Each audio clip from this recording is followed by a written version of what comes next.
저번 주 부산 해운대에서 이 성령 집회가 열렸습니다. 무려 10만 명이 모인 이 집회였는데요. 그날 말씀을 전하시던 이찬수 목사님이 이 설교 서두에 김준곤 목사님의 이 백문일답에 대한 이야기를 하셨어요. 저도 참 오랜만에 들었던 내용인데, 여러분 김준곤 목사님은요, 이 대학교 선교단체인 CCC 아십니까? 이 CCC를 이 한국 지부를 설립하신 분이신데, 이 목사님은 자신을 복음의 막 노동꾼이라고 불렀어요. 이 한국 땅 전역에 특별히 청년 세대에게 복음을 전해지기 위해서 이 몸부림쳤던 목사님인데요. 이분이 백문일답이라는 글을 쓰셨습니다. 여러분, 백문일답 무슨 말일까요? 말 그대로 100가지의 질문과 한 가지의 답이라는 거예요. 그럼 한 가지의 답은 무엇일까요? 따라합시다. 예수 그리스도. 다시요. 예수 그리스도. 우리 인생에는 여러 가지 질문이 찾아오는데 답은 오직 예수 그리스도라는 거죠. 제가 몇 가지만 말씀드릴게요. 잘 들어보세요. 자, 보여주실래요? 우리 인생의 주인이 누구십니까? 예수 그리스도. 우리의 삶의 이유가 무엇입니까? 예수 그리스도. 영원한 생명을 어떻게 얻을 수 있습니까? 예수 그리스도. 어떻게 절망에서 소망이 생길 수 있습니까? 예수 그리스도. 죽어가는 사람에게 전해줄 메시지는 무엇입니까? 예수 그리스도. 행복한 가정이 되는 비결은 무엇입니까? 예수 그리스도. 누가 우리를 죽음에서 부활시킵니까? 예수 그리스도. 누가 우리 젊은이들에게 꿈과 희망을 주십니까? 예수 그리스도. 우리가 죽도록 사랑해야 될 그분은 누구십니까? 예수 그리스도. 이 시간에 찬양해야 될 그분은 누구십니까? 예수 그리스도. 여러분 믿으십니까? 여러분, 많은 인생의 수많은 질문이 찾아오지만 결국 그 해답은 예수님이라는 거죠. 제가 주중에 여러분의 성도님들을 만났습니다. 참 크고 작은 여러 가지 문제와 또 고민과 고통과 고난 속에 살고 계셨습니다. 인생에 여러 가지 질문이 찾아왔는데 저에게도요, 우리 성도님에게도 답이 없더라고요. 그럼 누가 하셔야 됩니까? 바로 예수 그리스도세요. 제가 예언 하나 할까요? 여러분, 앞으로 여러분의 삶 안에 또한 우리 교회 안에 크고 작은 문제들이 많이 찾아올 것입니다. 여러분, 그 문제의 해답은 어디 있습니까? 예수 그리스도예요. 여러분, 문제가 찾아왔다? 여러분, 예수님께 가십시오. 어려움이 찾아왔습니까? 예수님께 가십시오. 낙심과 절망이 나를 감쌉니까? 예수님께 가십시오. 예수님과 함께 우리 인생의 문제와 어려움을 잘 극복하시길 소망합니다. 여러분, 또 하나 이거 기억하실래요? 우리가 이 땅에 살면서요, 여러분 추구해야 될 궁극적인 목적은 무엇일까요? 바로 생명의 주인이신 우리 인생의 끝과 또 시작이신 하나님께 가는 것이죠. 여러분, 우리가 이 땅에 아무리 많은 것을 누려도요, 또 세상 사람들의 칭찬과 명예를 가지고 있다고 한들 인생의 목적이신 하나님께 가지 못한다면 그 인생은 결국은 실패 아닐까요? 그럼 어떻게 우리 인간이 하나님께 갈 수 있을까요? 요한복음 14장 6절입니다. 시작. 예수께서 그에게 말씀하셨다.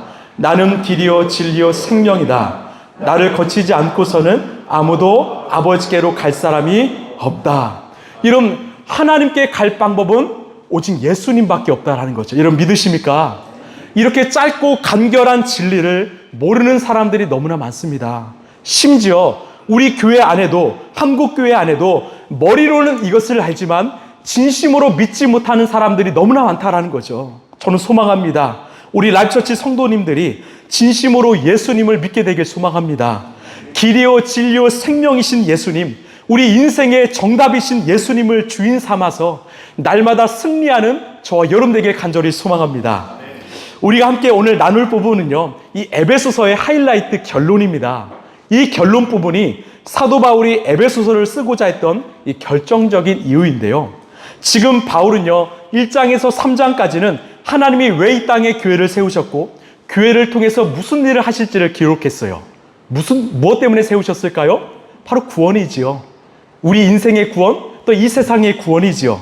또한 4장에서 6장까지는 저와 여러분이 교회인데 교회인 우리는 어떻게 살아야 되는가, 특별히 이 악한 시대 속에서 어떤 자세로 살아야 되는가, 그 답을 말씀하시는데요. 오늘부터 9월 한 달 동안 이 마지막 핵심을 나눌 텐데 이 6장 10절에서 24절까지를 늘 마음에 새겼으면 좋겠습니다. 우리 10절에서 11절 말씀입니다. 시작. 끝으로 말합니다. 여러분은 주님 안에서 그분의 힘찬 능력으로 굳세게 되십시오.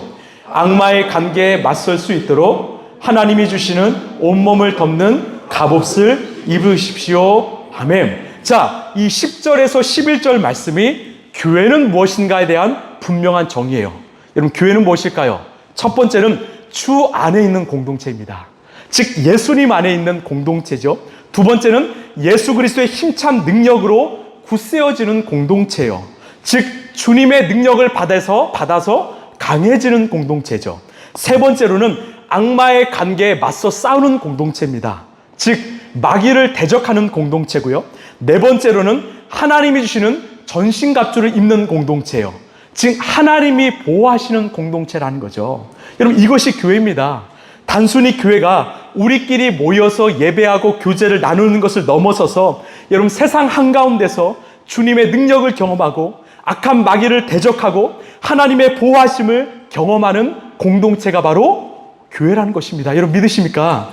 여러분, 지금 바울은요, 에베소 교인과 또는 우리가 교회로서 어떻게 해야 되는가 분명히 말하는데요. 이 11절에 가장 먼저 우리는 주 안에 있어야 됩니다. 예수님 안에 있어야 됩니다. 여러분, 이것이 핵심입니다. 여러분, 우리가 주 안에 있을 때 주님의 능력이 내게 임하고요. 우리가 예수님 안에 있을 때 악마의 관계에 맞설 싸울 수 있는 능력이 있고요. 예수님 안에 있을 때 우리가 전신갑주를 입을 수 있기 때문이죠. 아까 서두에 말씀드린 것처럼 이 백문일답의 그 일답이 중요하다는 겁니다. 인생에 수많은 질문이 찾아오죠. 그거 하나하나 어떻게 우리가 대항할까요? 답이 중요하다는 거죠. 지금 사도 바울은 왜 편지를 끝으로 이런 말을 할까요? 그 답이 12절인데요. 우리 12절 말씀. 자, 시작. 우리의 싸움은 인간을 적대자로 상대하는 것이 아니라 통치자들과 권세자들과 이 어두운 세계의 지배자들과 하늘에 있는 악한 영들을 상대로 하는 것입니다. 아멘. 답이 분명히 나오죠. 우리는 바로 영적 전쟁 중이기 때문입니다. 눈에 보이는 물리적인 전쟁이 아니라 보이지 않는 싸움 중이라는 거죠. 이 어둠을 지배하는 악한 영들과 대적하는 싸움 중이라는 것입니다. 여러분, 우리는 살아가면서 이해할 수 없는 고난과 고통이 찾아옵니다. 우리의 실수와 잘못도 있지만 이런 상황을 만드는 배후의 세력이 있다는 거죠. 그리고 이런 영적 전쟁에서 교회가 가장 우선적으로 노출되었다는 거죠. 마귀의 타겟이 되었다는 거죠.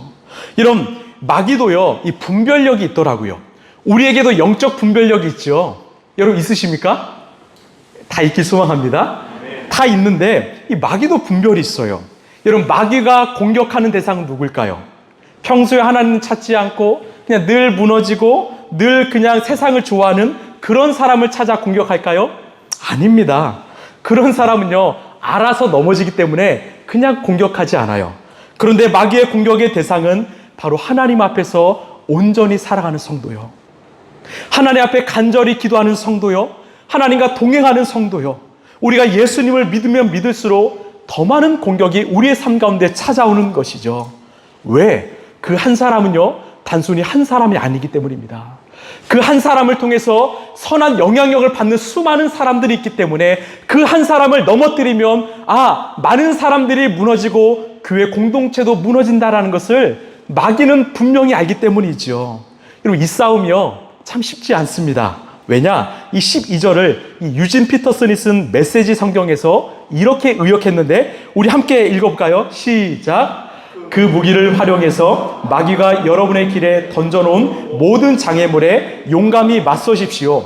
이 싸움은 잠깐 출전해서 쉽게 이기고 금세 잊고 마는 한나절의 운동 경기가 아닙니다. 이 싸움은 지구전 곧 마귀와 그 수하들을 상대로 끝까지 싸우는 사느냐 죽느냐의 싸움입니다. 아멘. 이런 전쟁이 어떤 전쟁이냐? 쉽게 이기고 쉽게 끝나는 것이 아니다라는 거죠. 이 싸움은요, 끝까지입니다. 그리고 사냐 죽느냐 생사의 싸움이라는 거죠. 한 집사님이 제게 이런 질문을 하셨어요. 목사님, 제 신앙이 얼마나 성장해야 이 마귀의 공격에서 자유로울 수 있을까요? 제가 말했습니다.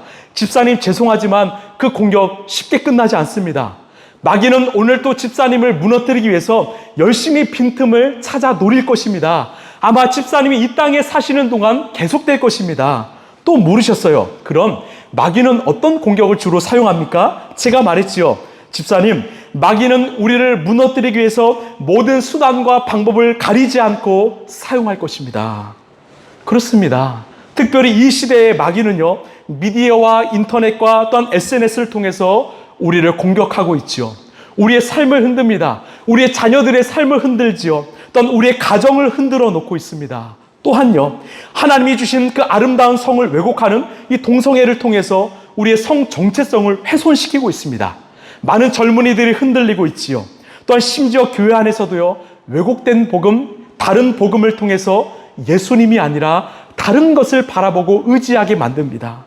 하나님의 창조, 하나님의 구원과 심판을 부정하고요, 예수님의 살아계심, 예수님의 죽음과 부활을 부정하게 만듭니다. 교회 안에 화려한 조명도 있고 신나는 찬양이 있지만, 멋진 프로그램이 있지만 주인 대신 예수님이 사라졌습니다. 주인 대신 예수님이 들리지 않지요. 또한 이단 사이비의 침투로 인하여 많은 성도들이요, 무너지고 있습니다. 무슨 말이냐? 오늘 또 마귀는요, 온갖 방법과 수단을 가리지 않고 우리와 교회를 무너뜨리려고 혈안이 되었다라는 거죠. 그러면 이런 질문이 찾아옵니다. 왜 마귀는 우리를 공격할까? 그 답이 13절인데요. 우리 13절 시작. 그러므로 하나님이 주시는 무기로 완전히 무장하십시오. 그래야만 여러분이 악한 날에 이 적대자들을 대항할 수 있으며 끝낸 뒤에 설 수 있을 것입니다. 아멘. 여기서 중요한 것은 모든 일을 끝낸 뒤에 설 수 있다라는 겁니다. 즉, 우리가 지금 어느 자리에 서 있는지가 여러분 중요하다라는 거죠. 여러분, 우리가 예수님을 믿으면 그 순간부터 우리는 하나님 나라에 서 있게 됩니다. 여러분 믿으십니까? 우리는 이 땅에 서 있지만, 살고 있지만 예수님을 믿음으로 하나님 나라에 서 있다라는 거죠. 하나님이 역사하시는 그 축복의 자리, 임재의 자리, 그 은혜의 자리에 우리는 서 있게 된다라는 것입니다. 여러분, 우리가 출애굽을 보면 이스라엘 백성들이 광야길을 걷지요. 여러분, 광야는 어떤 땅입니까? 아무것도 없는 죽음의 땅이죠. 물도 없고요, 먹을 것도 없습니다. 이 더위에 쉴 수 있는 그늘도 없지요. 그런데 하나님이 함께 하시는, 하나님이 임재하시는 광야는 다릅니다. 하나님이 함께 하시기에 하늘에서는 만나가 내리지요. 어떤 구름 기둥, 불 기둥이 함께 하지요. 즉, 하나님이 함께 하시면 그 광야는 아무것도 없는 척박한 광야가 아니라 모든 것이 충만한 광야일 줄로 믿습니다. 이처럼 우리가 예수님을 믿으면 우리의 삶 속에 하나님의 축복과 임재가 가득한 하나님 나라가 임하고 우리는 어디에든지 하나님 나라에 서 있을 수 있다는 거죠. 그런데 마귀는 이런 우리의 모습을 원치 않습니다. 하나님이 날마다 부어주시는 그 축복의 자리에서 벗어나서 자신의 자리, 죽음의 자리에 서 있기를 원해요. 매일 생명과 소망과 기쁨과 감사를 누리지 말고 내가 주는 절망과 낙심과 불안과 두려움을 날마다 경험하기를 원합니다. 너 하나님의 자녀야? 그런데 네 삶에 왜 이렇게 어려움이 많아? 너 하나님을 믿어? 그런데 네 삶에 왜 이렇게 고난이 많아? 이리 와. 나에게 와. 내가 즐겁게 해줄게. 자꾸만 하나님 나라에서 벗어나서 자신의 나라에 서 있길 원한다라는 거죠. 제가 한 주 동안 이 곰곰이 묵상해 보았어요.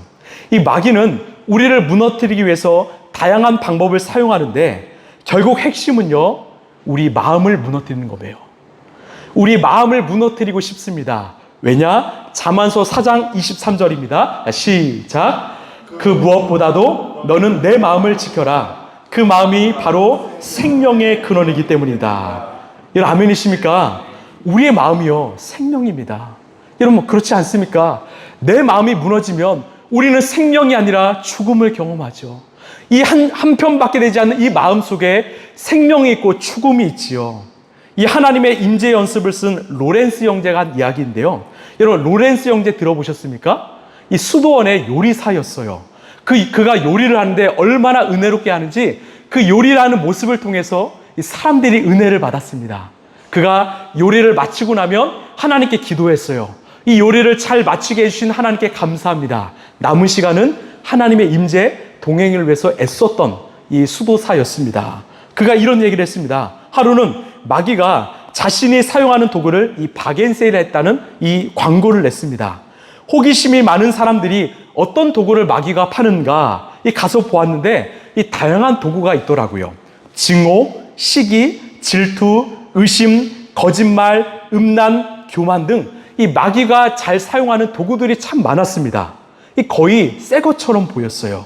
그런데 이 가판대 중앙에 아주 낡아 보이는 도구인데 너무나 터무니없는 높은 가격이 매겨져 있는 도구가 있었습니다. 너무 높아서 사람들이 살 수가 없었어요. 한 사람이 물었습니다. 아니 마귀, 이 도구가 무엇이기에 이렇게 비쌉니까? 마귀가 대답했습니다. 이것은 낙심이란 도구입니다. 이 도구가 비싼 이유는 아주 유용하기 때문입니다. 낙심을 사용하면 사람들의 마음이 쉽게 열려서 제가 원하는 것을 무엇이든지 할 수 있기 때문에 비쌉니다. 결론, 그래서 이 낙심이란 도구는 어제도 오늘도 앞으로도 내가 유용하게 사용할 것입니다. 그럼 어떠합니까? 낙심이요. 혹시 우리도 낙심으로 인해서 내 마음이 무너지지는 않았습니까? 낙심으로 인해서 내 삶을 포기하고 있지는 않습니까? 최근에 한 분을 만났는데 정말 삶이 무너졌습니다. 여러 가지 어려움을 겪으시면서 낙심에 빠진 거죠. 대화를 하는데 얼마나 많이 우시는지 모릅니다. 제가 말씀드렸어요. 제게 이런 말씀을 하셨어요. 목사님, 최근에는 제가 정말 해서는 안 될 생각을 가졌습니다. 정말 죽고 싶습니다. 하루에도 죽고 싶다는 마음이 수없이 찾아왔습니다. 제가 말씀드렸어요. 집사님, 그거 낙심입니다. 마귀는요, 우리의 마음에 낙심을 심어서 삶을 포기하게 만듭니다. 집사님, 우리 예수님의 이름으로 대적하고요, 선포해요. 그 마음은 가짜입니다. 이겨내셔야 됩니다. 감사하게도 다시 힘을 내겠다고 약속하셨습니다. 혹시 여러분 가운데 여러 가지 상황으로 인하여 낙심이 찾아온 계십니까? 그리고 이 말씀을 기억하십시오. 우리 시편 43편 5절입니다. 시작. 내 영혼아, 어째서 내가 낙심하며 내 속에서 불안해하는가? 너는 내 희망을 하나님께 두어라. 나는 내 구원이 되시는 하나님을 찬양하리라. 아멘. 여러분, 우리의 삶을 우리가 바라보면 낙심과 절망밖에 없지요. 그럴 때마다 눈을 들어서 우리의 소망이신 예수님 바라보시길 소망합니다. 낙심이 찾아올 때마다 이것은 마귀의 시험이구나, 이것을 기억하시고 예수님 바라보시길 바랍니다. 또한 이 낙심에 이어서 마귀가 잘 사용하는 도구 하나 더 있는데 우리 11절 말씀입니다. 시작. 악마의 관계에 맞설 수 있도록 하나님이 주시는 온몸을 덮는 갑옷을 입으십시오. 아멘. 자, 이 관계가요, 어떤 뜻이냐면 이 속임수, 거짓, 간사함이에요. 즉 하나님과 우리 사이에, 또한 성도들 사이에 관계, 즉 속임수와 거짓말로 그 관계를 깨뜨립니다. 의심을 싹트게 하고요, 저 사람을 미워하게 만들어요. 하나님을 의심하게 만듭니다. 왜냐? 요한복음 8장 44절을 보면, 자, 너희는 너희 아비인 악마에서 났으며 그는 거짓말쟁이며 거짓의 아비이기 때문이다, 분명히 말하죠. 그럼 마귀는요, 거짓말쟁이입니다. 자꾸만 하나님을 의심하게 만들어요. 어떤 거짓말이요? 하나님, 너 사랑하지 않아. 하나님은 너 같은 사람 필요 없으시대. 하나님은 너 같은 사람 쓰지 않으셔. 자꾸만 의심을 심어놓는 것입니다. 그래서 교회를 떠나고 주님을 떠나고 자신의 자리에 서 있게 만드는 것이죠. 여러분, 속지 마십시오. 그때마다 우리는 말씀을 봐야 합니다. 여러분, 로마서에서 분명하게 주님이 선포하시죠. 우리 로마서 5장 8절 시작. 그러나 우리가 아직 죄인이었을 때 그리스도께서 우리를 위하여 죽으셨습니다.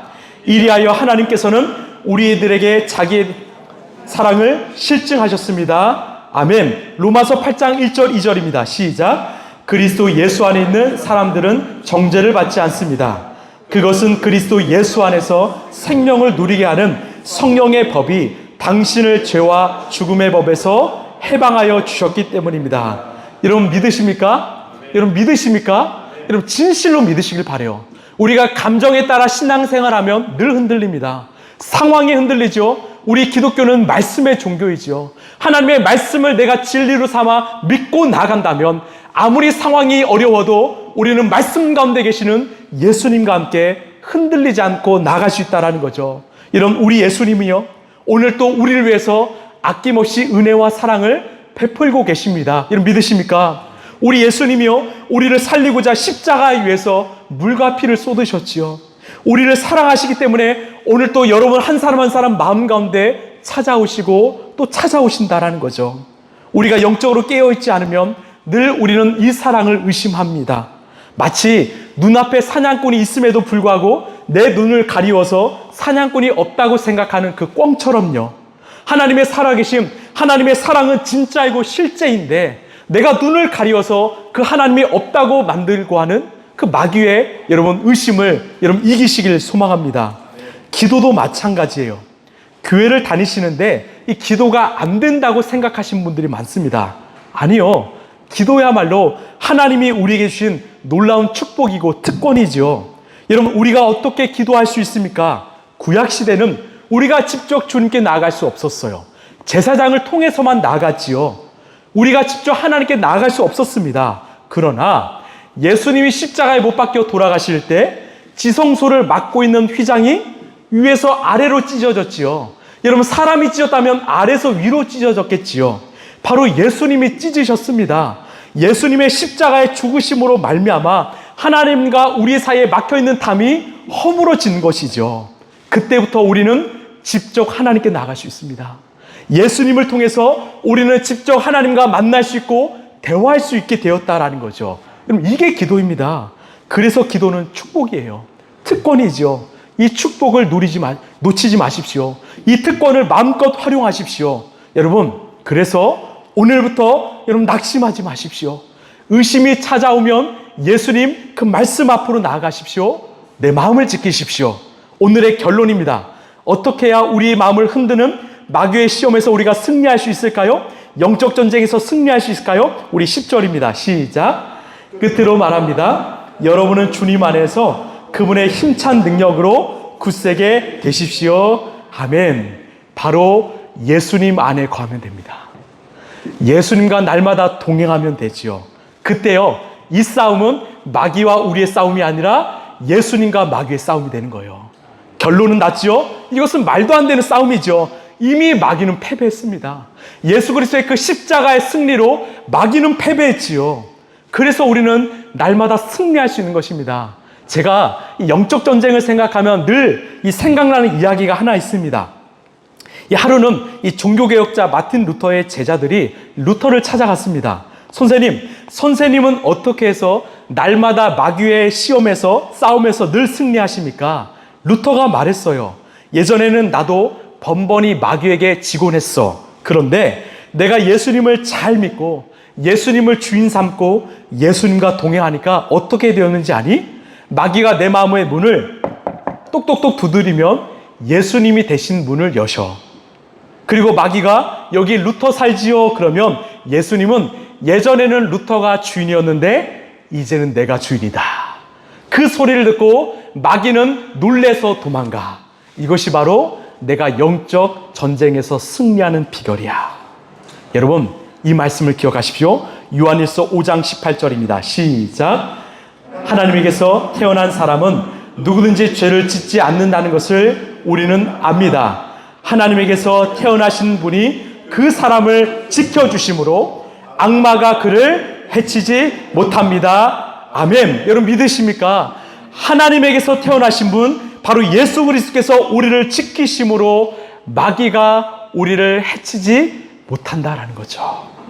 여러분 우리가 해야 될 일은 무엇입니까? 예수님 안에 거하는 것입니다. 예수님과 동행하는 것입니다. 여러분 날마다 예수님을 바라보십시오. 여러분 우리가 예수님을 진심으로 믿는다면 예수님은 우리 안에 거하십니다.